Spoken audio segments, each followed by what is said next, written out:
I really gravitated towards people that I call great contextualizers, which just simply means people can explain something, but create as many points of access so everybody in the room has access to that information. Poetry was kind of the thing that really excited me.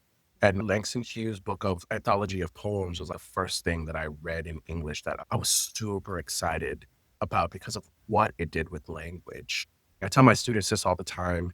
When you're talking about industry, it's not the fact that you're not being out talented, you're just being out disciplined. And she introduced me to the community of activists in Chicago, but was also an artist, also a poet, like published. And like, it was just that kind of opened up everything for me. Unfortunately, it was also around the time that Trayvon Martin was killed in Florida. And that really resonated with me because I'm from Florida.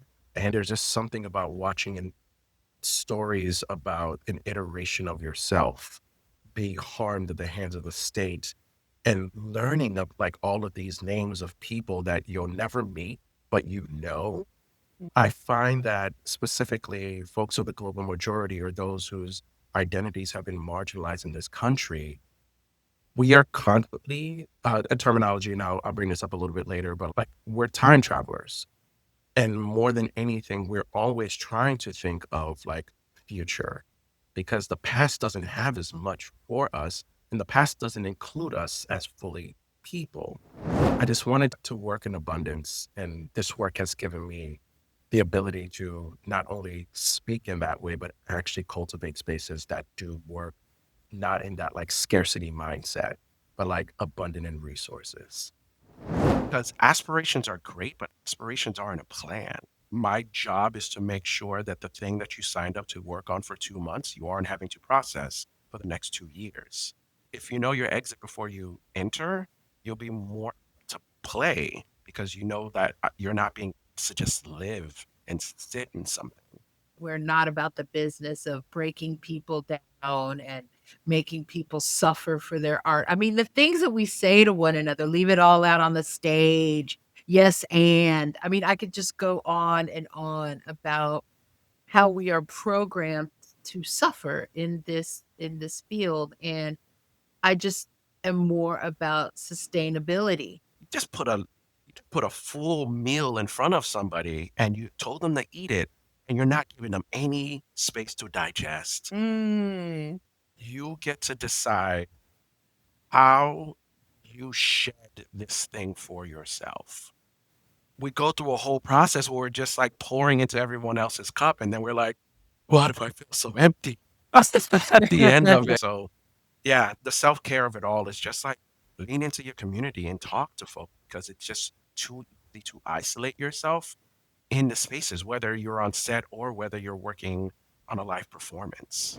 We're being fed this idea that, I mean, I think we're also being sold this societal level.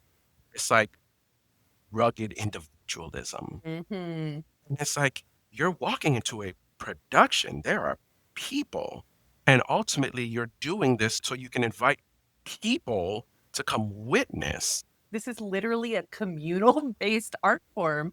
And yet we're still taking these external society like messages of I have to be self sufficient. I think the reason that those whose identities have been marginalized in this society are so good at this job is because they've always had an awareness of what their physical presence does to a room. I try not to judge people for the choices they make if I don't fully understand the options that they had available to them. If you know that you have the cure to the thing, why would you not want everybody to have access to the cure for the thing?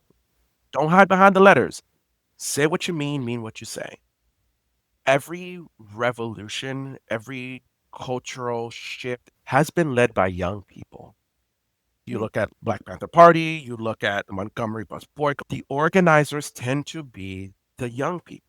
They have the energy, they have the stamina, and then the elders are the ones that's like, let me tell you, we tried that, that didn't so much, so you may want to think about this. You can't kill an idea. Black Lives Matter is an idea. It is an offering to do and change and shift perspective.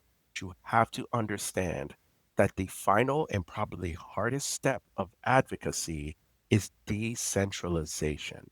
And how we look without being anxious toward a future that tells us that DEI is being erased, that our jobs sometimes as intimacy facilitators are being overlooked or erased or not necessary or downgraded.